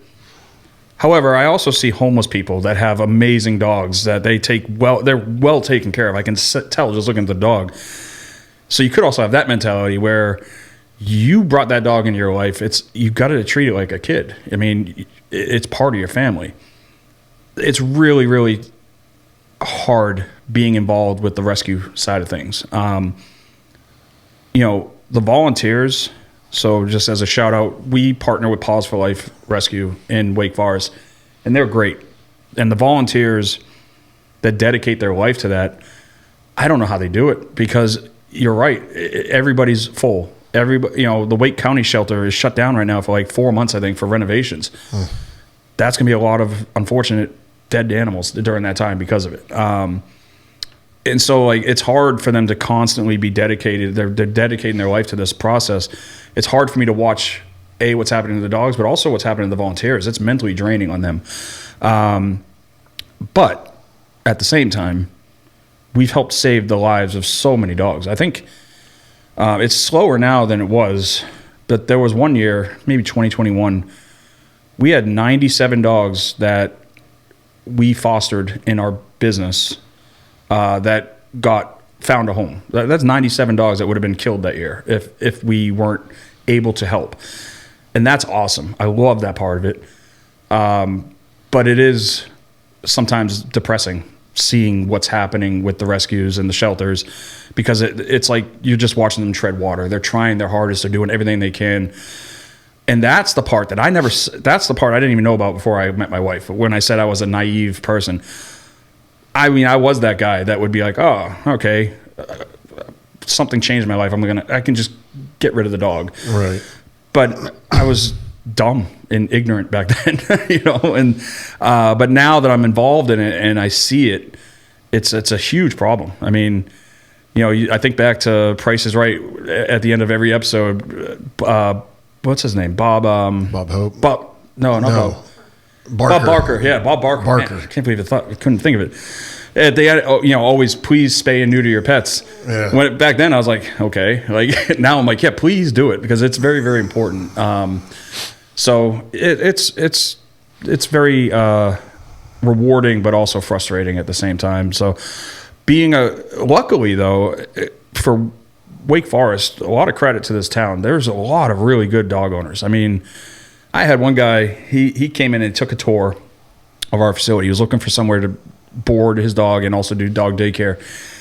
And he took the tour, and he decided to sign up, so I'm signing him up. And he says to me that he just moved to Wake Forest and that I was the 4th facility that he visited and toured.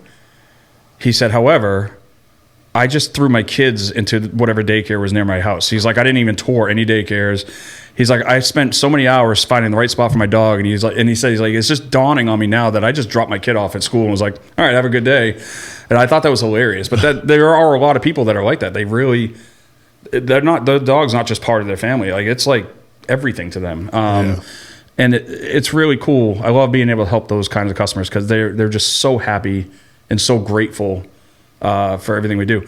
I think my entire team every Christmas probably gains 15 pounds because the number of cookies and donuts and chips and gift cards to Starbucks and Dunkin' Donuts that get dropped off for my team, it's incredible. And it's really cool to see that they care that much about my employees and that they appreciate the work they do. I think we covered pretty much everything. Is there anything that we haven't covered yet that you think people would want to know about it before we go into some rapid fire? I would just say that if you're somebody that is thinking about being a business owner, you have to I think I used the word addict like 15 times today. I would encourage anybody to do it, because it's an incredible decision, but you have to know it's going to engulf your life, and it's going to take everything. And you have to know you're going to have a bunch of naysayers in the beginning telling you you're going to fail. You have to ignore that noise, and you just have to dive in and go. It's an incredible experience. So I think your podcast has probably helped. I would imagine. I wish I had heard your podcast before I became a business owner. But I think it's a very big decision to make in your life, and you got to factor in everything. You might be 22 years old. Well, you better think about the fact that you might be married with kids one day, and you're still going to be running that business. Like, it's not as easy as you think it is, but it's just as hard as it is. It's just as rewarding, I would say. So, that for anybody that's listening, that would be something I wanted to add on. Awesome. Yeah, and I think the way you've handled your procedures and policies and all that, and been able to have them be a big part of your business is probably the biggest lesson to take away from today, I feel like. Yeah, absolutely. And that's why we're doing what we're doing too. You know, a shameless plug here, but if you're in that stage where you're trying to figure out how to get from where you're at to where you can, instead of being your business, just owning a business and kind of separating yourself a little bit, reach out to us. We can help with that, help you get what's in your head down on paper and get on the right path to creating policies and procedures.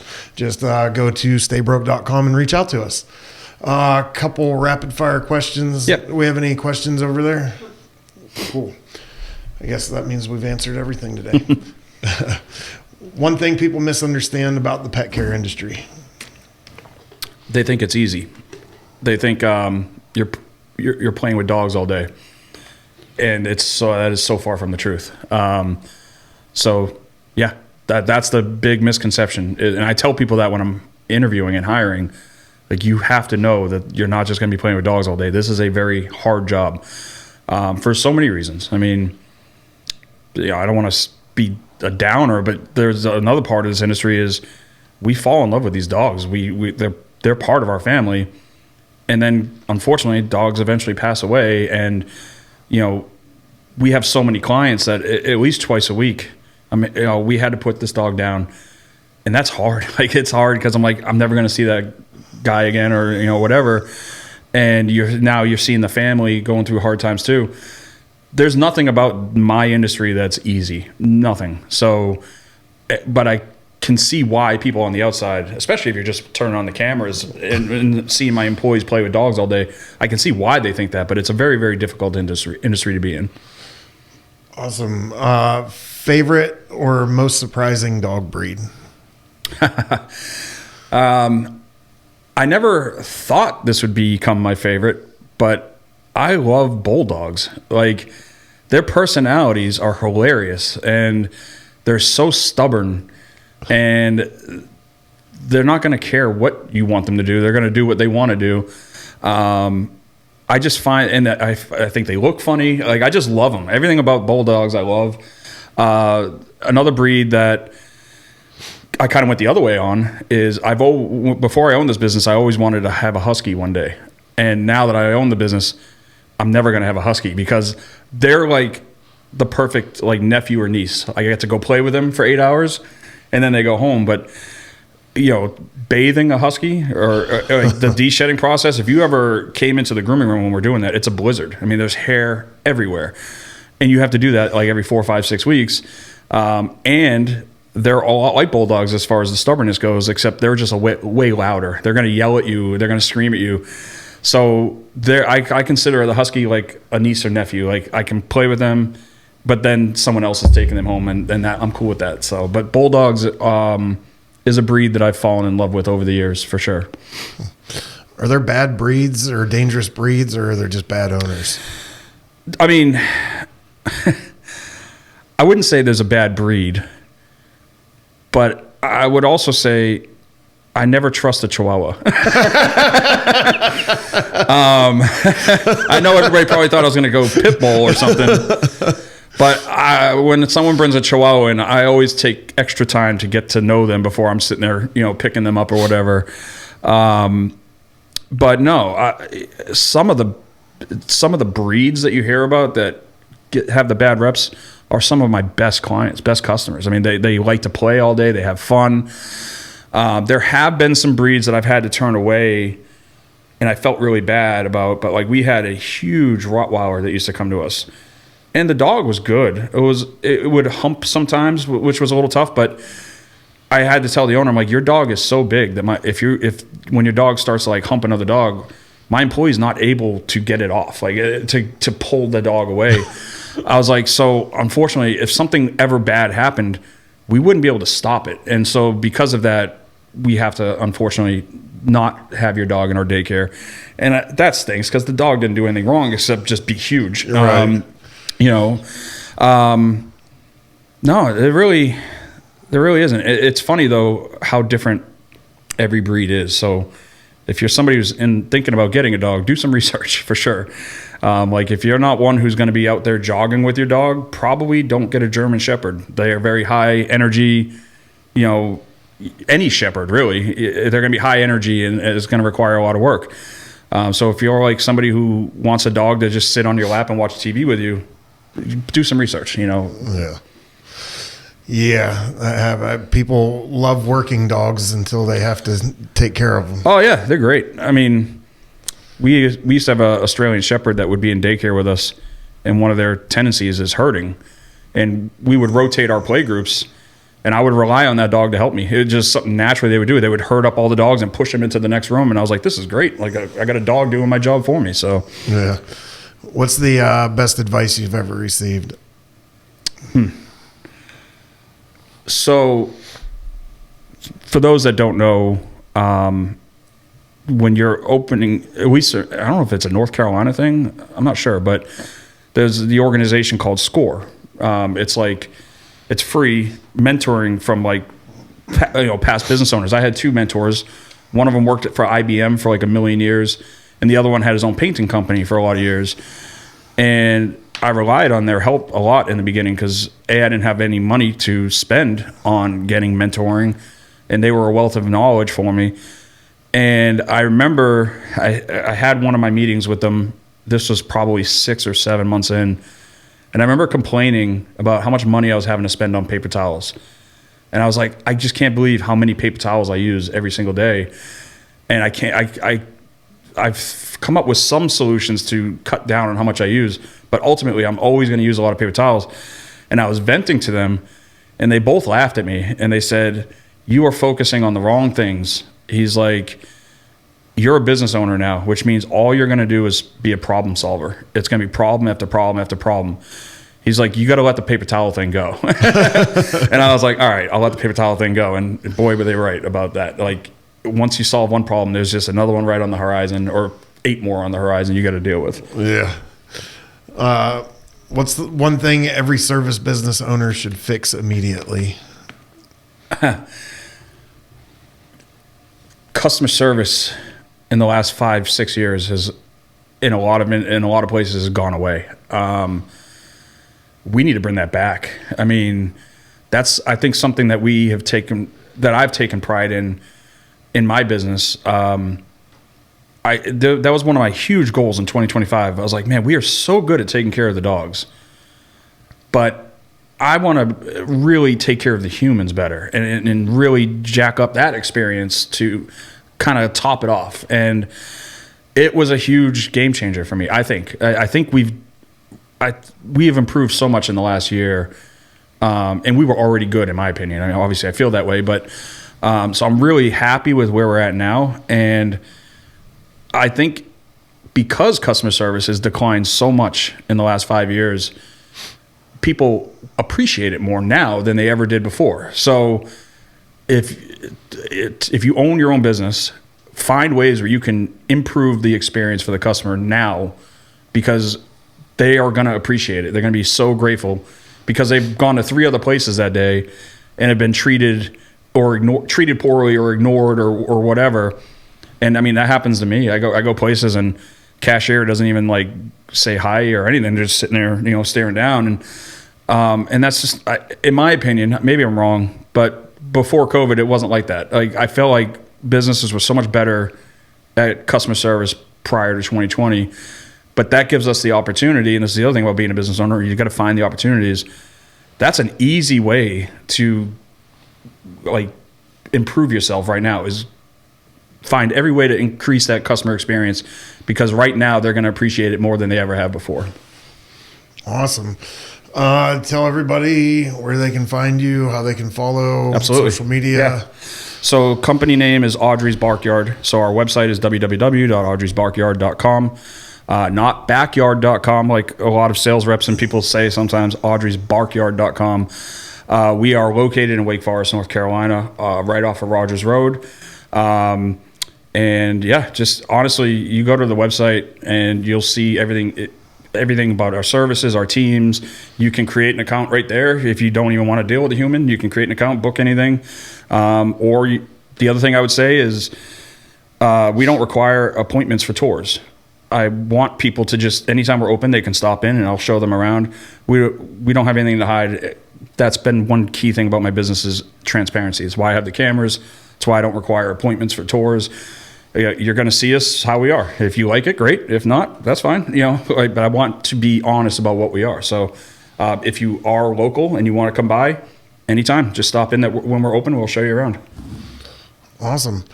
All right. Well, we like to end every interview the same way, and it's a question that's important to me because once I figured out my own definition, it changed how I run my business and my life. Okay, I look forward to it. How do you define success? Certainly not money. I would say I would define success. You're successful if you're happy with what you're doing. There was some time, obviously, when financial troubles and stuff like that, you're not very happy. And so maybe you're not successful yet. But when you're happy to go to work, you're doing something right. If you don't even consider it a job, you're doing something right. And I would say that's how you define success is you've been doing something for years and you're still loving it and you're still passionate about it, then you're doing something right. So you're a success. Awesome. Well, I can't think of a better way to end it than that. Yeah, we appreciate absolutely. your time. Thanks for coming on the podcast. Thanks, man. I appreciate the invite. Awesome.